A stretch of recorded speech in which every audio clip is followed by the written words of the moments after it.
আসসালামু আলাইকুম প্রিয় শিক্ষার্থী বন্ধুরা, আজকে আমরা 36তম বিশেষ পরীক্ষা আসার সূচকের একটি অঙ্কের সমাধান করব।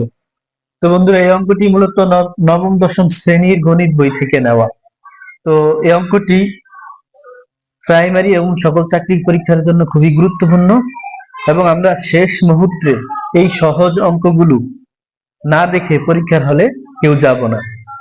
দেখেন, যদি 25 to the power 2x plus 3 equal 5 to the power 3x plus 6 হয়, তবে আমাদের কাছে x এর মান কত সেটা জানতে চাওয়া হয়েছে। তো বন্ধুরা, এই ধরনের অঙ্কের ক্ষেত্রে আমাদের প্রথম টার্গেট থাকবে উভয় পক্ষে আমরা বেস বেস সমান করে বেস বেস বাদ দিয়ে দিব। দেখেন, আমরা যদি অঙ্কটি করি,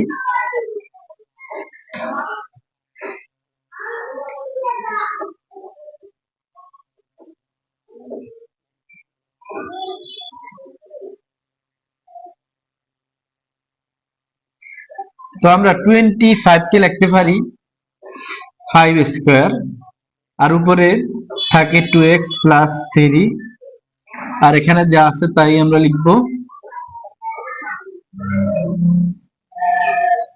এখন দেখেন, পাওয়ারের উপর পাওয়ার থাকলে কি হয়? গুণ হয়।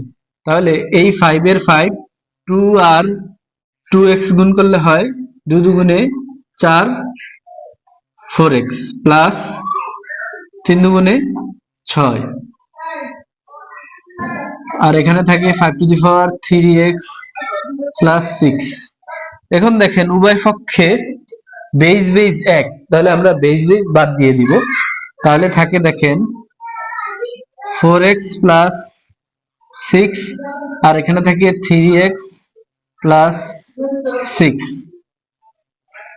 তো এখানে 4x থাকে, আর দেখেন 3x টা এখানে প্লাস, এটা যদি এই পাশে নিয়ে আসি, এটা যদি এই পাশে নিয়ে আসি তাহলে মাইনাস হয়ে যাবে। আর এই 6 এর 6 টা এখানে প্লাস, এটাকে এই পাশে নিয়ে গেলে মাইনাস। তো 4টা x থেকে যদি 3টা x চলে যায় তাহলে থাকে একটা x, তার x সমান সমান থাকে 0। তাহলে আমাদের অ্যান্সার এই ক নম্বরটা হবে।